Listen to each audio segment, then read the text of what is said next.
J'espère que vous allez bien, j'espère que vous vous portez bien. Et voilà, la France a riposté finalement. Le délai de 48 heures la France n'a pas épuisé le délai de 48 heures dont elle s'était donnée pour riposter à la décision algérienne d'expulser 12 de ses diplomates en poste à l'ambassade de France à Alger. L'Élysée, cette fois-ci, c'est la présidence de la République française. Moi, j'aimerais vraiment maintenant connaître comment les autorités algériennes vont réagir. Parce que les autorités algériennes nous font croire que le problème se pose uniquement avec Bruno Retailleau.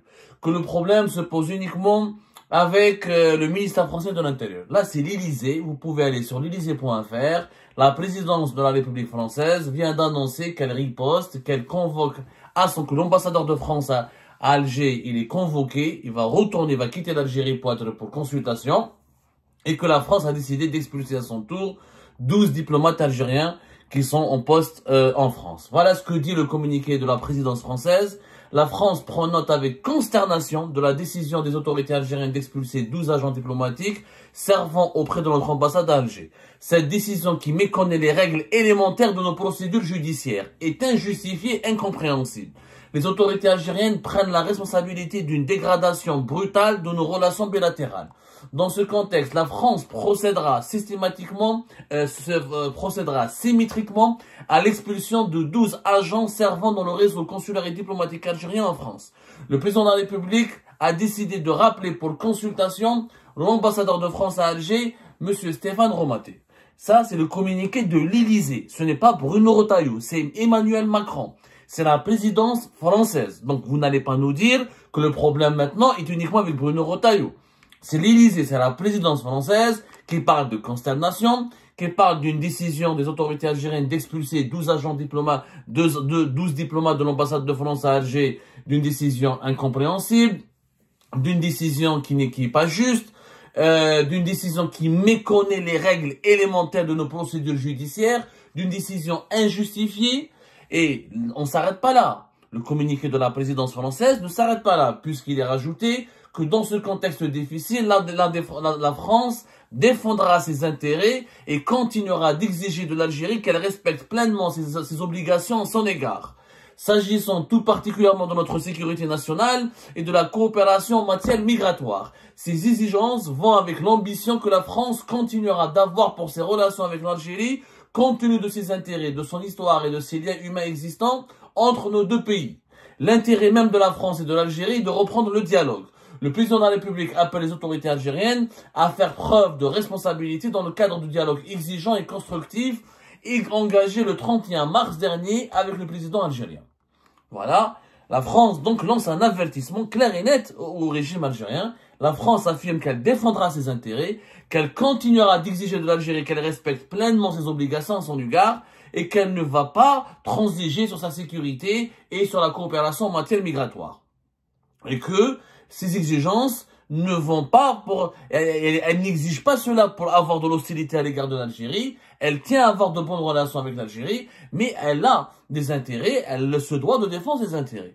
C'est le communiqué le plus engagé, je dirais le plus agressif de la part des autorités françaises, à l'exception des déclarations très offensives de Bruno Retailleau, qui est le ministre de l'Intérieur français. C'est la première fois que la présidence française, depuis le début de la crise diplomatique et politique de plus en plus violente et de plus en plus musclée entre les deux pays, depuis fin juillet 2024, c'est la première fois que la présidence française adopte un ton agressif. Un ton agressif, c'est le plus agressif par rapport à tout ce qui a été communiqué, tout ce qui a été affirmé auparavant par la présidence française. Là, la présidence française parle de consternation, elle parle de décision injustifiée, d'une décision incompréhensible, méconnaissance des règles élémentaires des procédures judiciaires en France, la France qui expulse 12 diplomates algériens, donc on riposte, en réaction. C'est une situation inédite entre les deux pays. Nous n'avons jamais connu, en dépit des gros problèmes, l'Algérie et la France ont toujours connu des problèmes. L'affaire Alim Sidi, la fin des années 80, le problème durant la sécurité, le problème du terrorisme islamique durant la décennie noire, bien avant la nationalisation des hydrocarbures, début des années 70, les accords d'Évian, il y a eu les accords migratoires de 1968, il y a eu toujours des dissensions, des problèmes entre l'Algérie et la France. C'est une relation qui a connu des heures de gloire et qui a connu des malheurs et des heures assez sinistres. C'est comme ça, quand deux pays sont aussi proches, c'est un couple, quand il y a une telle proximité historique, humaine, démographique, économique et politique, il y a forcément des tensions à un moment donné. Mais cette situation que nous vivons aujourd'hui, elle est inédite. C'est la première fois que des diplomates algériens sont expulsés de France et que des diplomates français sont expulsés d'Algérie. Maintenant, que peut-on je retiens aussi la réaction du ministre des Affaires étrangères français. C'est qu'il y a eu l'Élysée, la présidence française, ensuite Jean-Noël Barrot, c'est pas Bruno Retailleau, qui a tweeté, sur X, anciennement Twitter, sur les réseaux sociaux, il a posté ce message. Les autorités algériennes ont choisi l'escalade. Nous répliquons comme annoncé. En réponse à leurs décisions injustifiées et incompréhensibles, nous expulsons 12 agents algériens et rappelons pour consultation notre ambassadeur. Le dialogue toujours, mais pas à sens unique.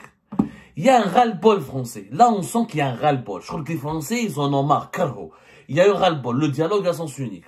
Il y a eu une négociation pendant tout le mois de mars. Il y a eu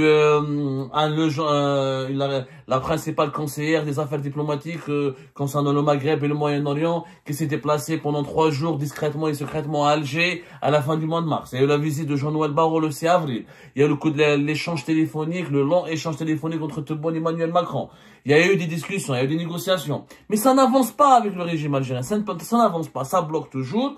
Et aujourd'hui, ce n'est pas Bruno Retailleau qui parle, encore une fois. C'est Emmanuel Macron et c'est Jean-Noël Barrot. Et c'est Emmanuel Macron. Les mots de la présidence française traduisent l'état d'esprit aujourd'hui d'Emmanuel Macron qui est fatigué, qui ne cesse pas de faire des gestes de complaisance, de bienveillance. C'est le président français de ces 10 dernières années, je peux dire, dans l'histoire des relations algéro-françaises de ces, on va dire même 20 dernières années, allons-y, c'est quand même le président le plus bienveillant à l'égard de l'Algérie. C'est le président qui a essayé de tisser des relations plus ou moins positives avec l'Algérie. Il a ses défauts, Emmanuel Macron, il n'est pas tout miel, tout sucre.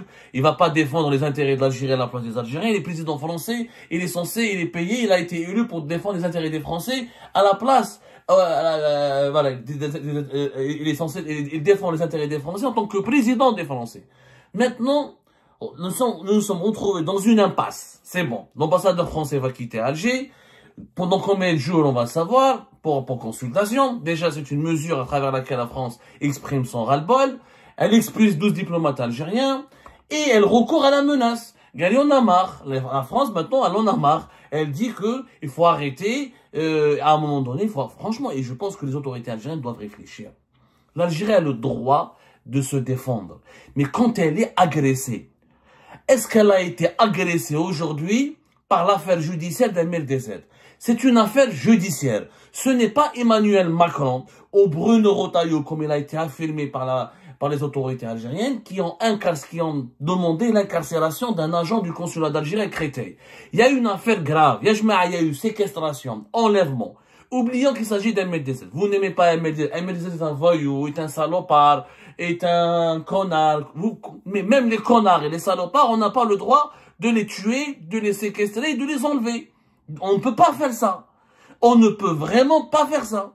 Comme si demain, un influenceur pro-régime algérien, est-ce qu'on aurait aimé qu'en Algérie, on puisse kidnapper sur le sol algérien, tenter d'enlever quelqu'un qui serait un opposant à l'État français ou un critique ou quelqu'un qui s'oppose au gouvernement d'Emmanuel Macron et qui dénonce Emmanuel Macron. C'est pas possible. C'est une question de sécurité nationale. C'est monter une opération sur le sol français et kidnapper et enlever et infliger ou mettre en danger la vie d'un individu, c'est une menace contre la sécurité nationale. Mais pour le moment, la justice française n'a pas accusé l'État algérien. Il n'y a pas une entité, il n'y a pas un juge, il n'y a pas une officine, il n'y a pas un organisme étatique français, il n'y a aucune autorité française qui accuse l'État algérien. C'est un agent du consulat d'Algérie qui est accusé et qui est mis en examen et qui n'a pas été encore jugé. L'Algérie, l'État algérien, il parle de protection consulaire, mais elle n'est pas absolue, ni l'immunité diplomatique. La Convention de Vienne de 1961 sur les relations diplomatiques, la Convention de Vienne de 1963 sur les relations consulaires entre les États explique qu'en cas de crime grave, on peut arrêter un fonctionnaire, un agent consulaire un fonctionnaire d'un État étranger, ou, comment on appelle ça, ou un diplomate. C'est envisageable en cas de crime grave.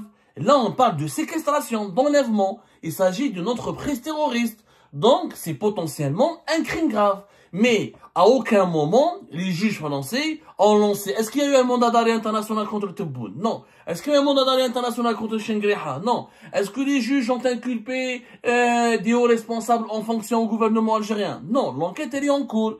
L'Algérie peut payer des avocats. Les avocats de la personne, de ce fonctionnaire du consulat d'Algérie Créteil, peuvent le défendre. Ils peuvent demander sa libération conditionnelle. Il peut être, je pense qu'il peut être placé sous contrôle judiciaire. Il peut être placé, assigné à résidence, le temps que l'enquête se poursuive. Mais là, il y a une enquête sur des faits graves. Il faut respecter le travail de justice. L'Algérie elle-même, au début de la crise avec le ministère français de l'Intérieur concernant la question des migrants, et les expulsions des OQTF et des migrants au profil dangereux, elle demandait est-ce que la justice soit respectée, est-ce que les processus judiciaires soient respectés, qu'on n'expulse pas des Algériennes et des Algériens comme ça par voie administrative sans leur laisser le droit de faire des recours judiciaires. Ben aujourd'hui, la justice est en train de prendre en main une affaire très dangereuse. Respectons-la. Si la justice française manque à son devoir, manque à ses obligations, ne se montre pas objectif, ne respecte pas la présomption d'innocence, ou ne respecte pas les droits fondamentaux et élémentaires de ce, comment il s'appelle, de ce fonctionnaire du consulat d'Algérie de Créteil, à ce moment-là, oui, là on peut créer au scandale, là on peut dire là on doit riposter, mais pour le moment l'affaire, détention provisoire, crime grave, voilà, il n'y a pas eu d'accusation grave contre l'État algérien. Est-ce qu'il a agi en tant que cavalier seul, en tant qu'élément isolé? Est-ce qu'il est en relation avec sa tutelle, etc. On verra, mais il faut qu'il y ait une justice. Les juges français ne peuvent pas fermer les yeux sur une tentative de séquestration et d'enlèvement qui a failli tourner à une tentative d'assassinat. Même si c'est un voyou, même si on ne l'aime pas, même si c'est un connard, on est obligé, c'est injusticiable, c'est un être humain. On n'a pas le droit de le tuer, on n'a pas le droit de le faire souffrir. C'est tout. C'est les principes de base. Et l'Élysée, qu'est-ce qu'elle dit? Moi, je défends pas la présidence française. La France, elle a suffisamment d'ambassadeurs, d'avocats, de journalistes, d'intellectuels pour la défendre. Moi, je défends les intérêts de mon pays. Quel est notre intérêt de se retrouver dans cette crise? Il faut toujours penser la question, formuler la question suivante et essayer de trouver une réponse convenable en se basant sur l'intérêt général de l'Algérie. La France, c'est un partenaire important. 5 millions jusqu'à 6 millions d'Algériens vivent en France. Regarde. Quand on comptabilise toutes les personnes qui ont une relation directe ou indirecte avec l'Algérie. Deuxième fournisseur, parmi les 2 et 3 premiers fournisseurs de l'Algérie. Parmi les 3 premiers clients de l'Algérie. Des liens économiques, des liens sécuritaires, des liens politiques, des liens historiques. On a beaucoup d'intérêts communs avec ce pays. Pourquoi on va se bagarrer pour rien?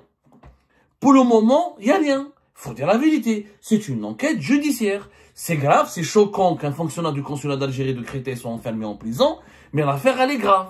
Et il y a un enlèvement, une séquestration. S'il est innocent, il sera innocent, il sera indemnisé. Maintenant, qu'est-ce qu'il y a il y a les Français, les juges français, leur propre ancien président, Nicolas Sarkozy, ils n'ont pas hésité à le mettre en cause et à le mettre en examen, et vont épargner un agent du consulat d'Algérie. Il faut être honnête.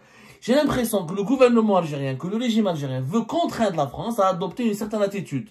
À ne pas juger les responsables algériens, à ne pas toucher à les toucher, à ne pas toucher à leurs intérêts. Non, les dirigeants algériens ne sont pas au-dessus des lois. Faut comprendre, il y a des lois qui s'appliquent et la loi garantit les droits et les devoirs. Cette crise, elle est inutile. Elle est vraiment, on est en train de provoquer, et vous allez voir, plus on se bagarre avec la France, plus le Maroc en profite, plus l'Égypte, les Émirats, les pays qui sont adversaires et concurrents de l'Algérie dans la région en profitent et prennent et vont et se dirigent vers les Français et les attirent vers eux. Au lieu de prendre les investissements français, au lieu d'attirer les entreprises françaises, au lieu d'utiliser la diaspora franco-algérienne et les élites franco-algériennes pour investir, pour développer davantage notre pays, pour le faire avancer, au lieu de profiter du progrès scientifique que les élites scientifiques françaises d'origine algérienne ou qui ont des attaches avec l'Algérie peuvent nous apporter. Au lieu de profiter des investissements français en Algérie, au lieu de faire du lobbying pour placer au plus haut sommet de l'État français des élites qui sont d'origine algérienne et qui aiment l'Algérie, qui peuvent aider l'Algérie à défendre ses intérêts, mais avec de la douceur, avec du lobbying, avec du dialogue, avec de la pression politicienne, avec de la ruse, mais pas avec la brutalité et l'agressivité. Et dès qu'il va de la justice, tu vires du jour au lendemain 12 diplomates français. Et tu t'étonnes après que Emmanuel Macron ne s'énerve pas. Emmanuel Macron, il a une opinion publique, il doit rendre des comptes. Il doit s'expliquer. Il ne peut pas se laisser écraser, il ne peut pas se laisser piétiner par un État étranger. Sinon, son opinion publique va se révolter, il va devenir le président français le plus impopulaire de l'histoire. Et pour le moment, la réaction française, je l'ai dit tout à l'heure, elle sera gentille. Elle est vraiment mesurée, elle est modérée. Réciprocité, rappel de l'ambassadeur, quelques mots qui sont forts, consternation, mécontentement, dégradation brutale de nos relations bilatérales, incompréhension, mais ça reste dans la limite. Il n'y a pas, vous la vérité, ils nous ont pas insulté nos martyrs, ils n'ont pas insulté notre histoire, ils nous rabaissent pas. Les Algériens vivent en France, ils ont leurs droits, ils payent toujours leurs impôts, ils travaillent, ils touchent leur salaire, ils ont leur carte de séjour. Alhamdoulilah, il faut que cette France, elle est imparfaite, elle a des imperfections, elle a ses torts, elle a ses erreurs, elle a ses malveillances. Mais il faut régler le problème dans un cadre intelligent, dans un cadre sage. Ça sert à rien de créer des crises. Crise avec l'Espagne, crise avec la France, crise avec les pays du Sahel, crise avec l'Arabie Saoudite, crise avec l'Égypte, on est en crise avec tout le monde pratiquement, crise avec la Ligue arabe. On est en crise avec tout le monde. Mais on ne peut pas continuer à vivre comme ça avec des problèmes. On ne peut pas devenir là, on est en train de coller à notre propre pays l'étiquette d'un pays à problème. On a des problèmes avec tout le monde. Qui est notre ami? La Tunisie de Kais Saïd, parce qu'il a besoin de nous, il profite de nous et de notre argent et de notre richesse. Mais on n'a pas d'amis. On a des problèmes partout. Jusqu'à quand on va avoir des problèmes? C'est pas comme ça. Il y a un cadre diplomatique, il y a un cadre de sagesse, il y a des réseaux informels, il y a une certaine façon d'élégance, une façon d'être pour régler les problèmes. On ne peut pas continuer à avoir des problèmes avec tout le monde. Et avec des pays importants pour nous. La France, c'est important pour l'Algérie. C'est important, les flux financiers, les flux économiques, c'est un client important pour notre gaz et notre pétrole, c'est un fournisseur important, et c'est un partenaire politique et sécuritaire important. Donc, on se crée une crise, on est en train de préfabriquer une crise dont on peut se passer royalement et qui n'est pas du tout utile. Nos intérêts sont tellement importants en France qu'on devrait travailler pour les préserver, pour les développer, pour avancer, pour faire du lobbying, pour améliorer notre emplacement stratégique sur l'échiquier politique français. Au lieu de cela, on crée des problèmes, on alimente un sentiment anti-algérien de plus en plus fort et on crée du vide pour laisser le Maroc, l'Égypte, les Émirats et d'autres pays, d'autres concurrents à nous profiter pour rafler, pour imposer leurs agendas et leurs feuilles de route au détriment de nos propres intérêts. C'est pas du tout intelligent, je suis désolé, je dirais même c'est suicidaire.